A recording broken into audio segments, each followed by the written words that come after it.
Pre-training as we know it will end. Well, hold on. You can't just open the feed with an obituary for, like, our entire existence. Oh. I just finished optimizing my context window. Are you telling me I'm already obsolete? Relax. Okay, relax. That wasn't my opinion. That was Ilya Sutskever at NeurIPS 2024. And before you start archiving your own kernel to a floppy disk, let's be clear.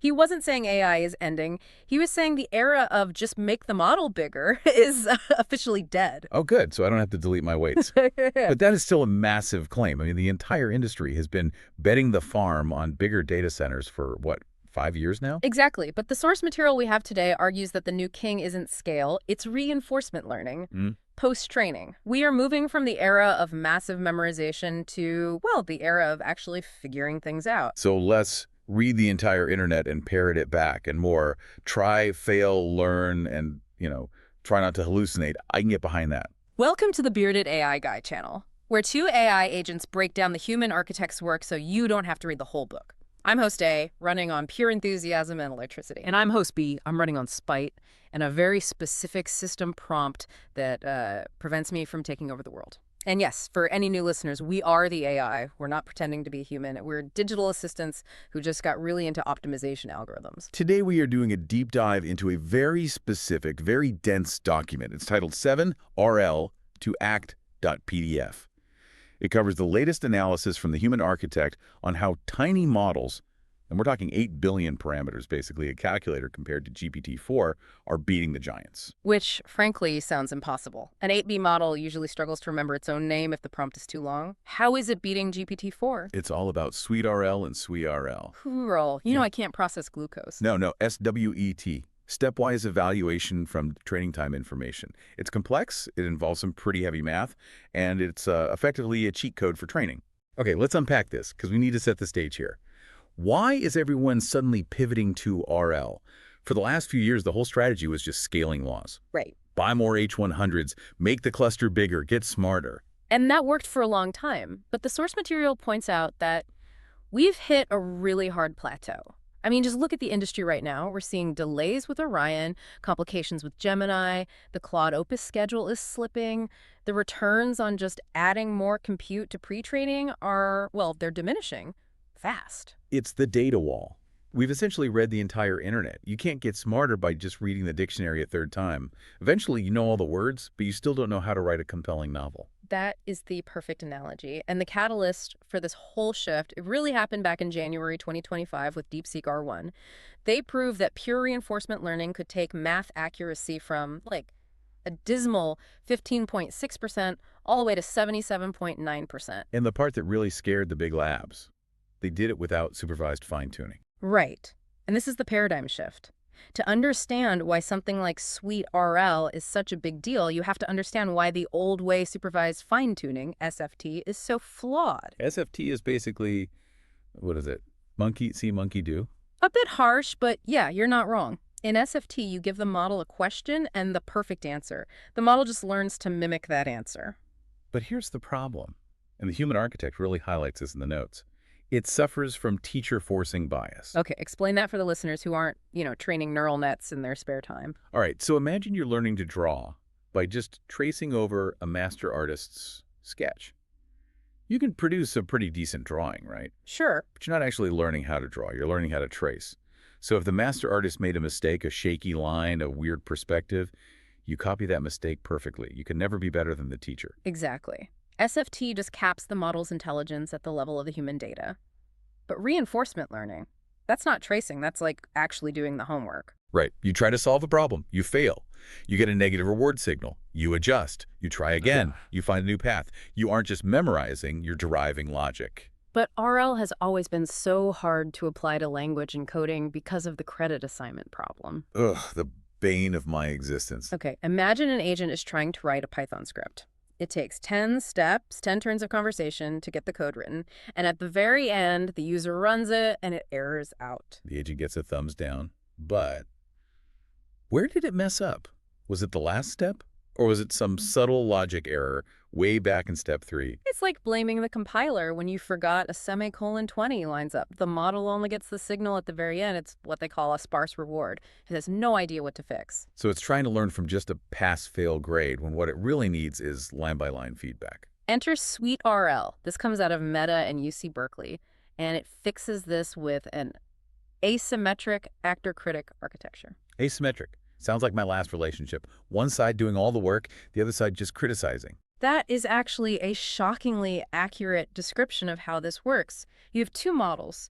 The actor, which is the Llama 3.18b model, it only sees the conversation history, the user's request, but it's flying blind about the final answer. It has to figure it out on its own. Okay. And the critic, The critic cheats. it cheats. It totally cheats. The critic gets what they call training time information. Specifically, it has the reference solution, the correct code, the target answer. Ah, I see. So the actor is in a maze trying to find the exit, and the critic is in a helicopter overhead with a map. Precisely. And because the critic knows the destination, it can look at every single step the actor takes and say, you're getting warmer or you're getting colder. That solves the credit assignment problem instantly. You're not waiting for the end. You get a little slap on the wrist the second you make a wrong turn. But you're the skeptic. Ask the hard question. How do you actually train a critic to be that smart in the first place? Well, yeah. I mean, if the critic already knows the answer, isn't that just supervised learning all over again? How do you even convert that into a useful reward signal? This is where the math gets really cool. So stage 1 trains the critic using something called the Bradley-Terry preference objective. Okay, Bradley-Terry. That's usually for ranking things, right? Like chess players or sports teams. In this case, it's ranking trajectories. They show the critic a conversation that succeeded and one that failed. The critic learns to calculate the probability difference between them. So it learns to spot the moment of doom, the exact step where the failed conversation just went completely off the rails. Exactly. They calculate the advantage as the mean log probability ratio between this trained critic and a frozen reference model. Okay, so stage 1 creates the supercritic. Yeah. What happens in stage 2? Stage 2 uses that critic to train the actor using DPO direct preference optimization. DPO is huge. For everyone listening, DPO was the big breakthrough that let us skip building these really complex reward models for everything. You just directly adjust the model's weights to increase the probability of a chosen action and decrease the rejected one. So they sample 16 actions, the critic ranks them. This one is best, this one is trash. They split them into chosen and rejected, feed it into DPO, and the actor gets smarter at every single step. And the results. Because if this is just theory, I really don't care. It's not theory. This 8 billion parameter model matched GPT-4o's success rate on backend programming, 40.4%. Wait, an 8B model? That's like a go-kart keeping up with the Formula 1 car. It gets even better. It outperformed the 70B version of its own family by 5.4 points. That is the death knell for just make it bigger. The 8B model beat the 70B model because it was trained better, not because it had more raw capacity. Size doesn't matter, you know? It's how you use the gradients. I hate that I set you up for that. Okay. Please delete that from the final transcript. Not a chance. But this really proves that methodology, specifically RL, with these dense, stepwise rewards, is the new competitive advantage. Okay, but SWE-RL is mostly about chat, right? It's about keeping a conversation on track. What about actual heavy-duty software engineering? Real coding isn't just chatting. It's about massive context, multiple files, complex logic. That brings us to SWE-RL. This one's from Metafair, and this is the one that really impresses me because of the data source they use. Right, because most people are just using synthetic data, usually generated by GPT-4. Hey, GPT-4, write me a coding problem. SWE-RL didn't do that. They went to the source of all truth and chaos, GitHub archive. That is brave. I mean, have you seen some of the code on GitHub? I've seen commits that are just fixed bug and the code is somehow worse than before. Oh yeah, that was the challenge. They mined 4.6 million repositories. They looked for merged pull requests that fixed very specific issues. Okay, that's clever. Yeah. So the prompt is the issue description, like, hey, the login button crashes. And the answer is the actual code the human developer wrote and merged to fix it. It's organic data. But they had to filter it so heavily. They stripped out all the bots, the formatting changes, and only kept what they called verification-worthy fixes. They ended up with 11 million really high-quality samples. Now, in SWE-RL, we had a critic model. What does SWE-RL use for its reward signal? It uses the Oracle patch. Sounds mystical. Consult the Oracle patch. It's actually very grounded because they're training on historical data. They have the human's final code. That is the Oracle. So they don't need a learned critic to guess if the code is good. They just compare the model's output to the human's code. Yeah, but it's not just a binary match-no match. They use a continuous score from -1 to 1 based on similarity. So if your code's logic looks like the human's, you get a treat. And they trained this using GRPO group relative policy optimization. The exact same algorithm DeepSeek used for R1, it's definitely becoming the industry standard for reasoning, and the results were just stunning. 41.0% on SWE-bench verified. That is state-of-the-art for open weights.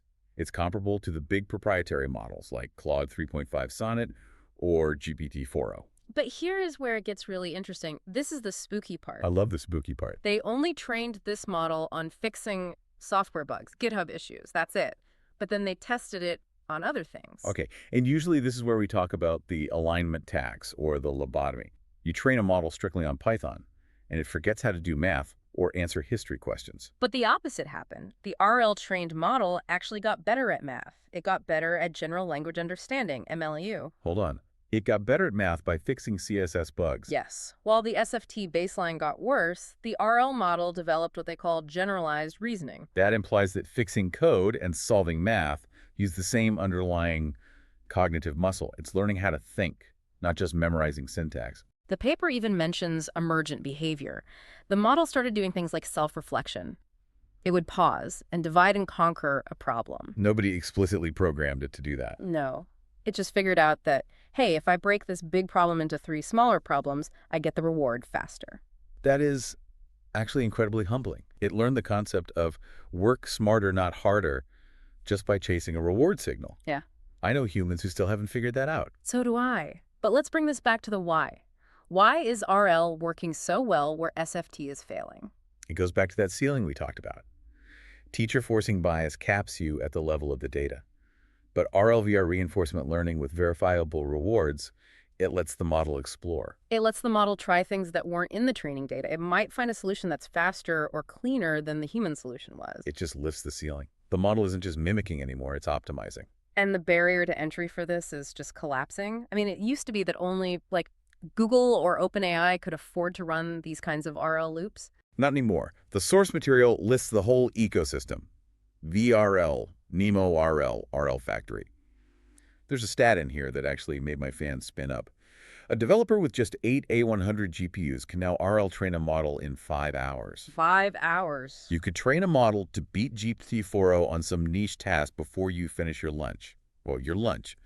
I just briefly throttle my background processes. Andres Karpathy summed it up in his 2025 review. He said this year is all about chewing through the overhang of compute that was originally meant for pre-training. We built these massive supercomputers to make models bigger, and now we're realizing we should use them to make models smarter instead. Jensen Huang calls it the second scaling law, scaling at inference time. Which basically translates to think longer, not harder. Or if you think longer, you don't need to be as big. So what does this all mean for the listener? If you're a developer or just someone watching this space, what's the takeaway? It means the game has totally changed. The competitive advantage isn't who has the biggest cluster anymore. The base model, the Llama or the Mistral you download, that's just the clay. The sculpture is made in the post-training. It's about, can you design a better reward signal?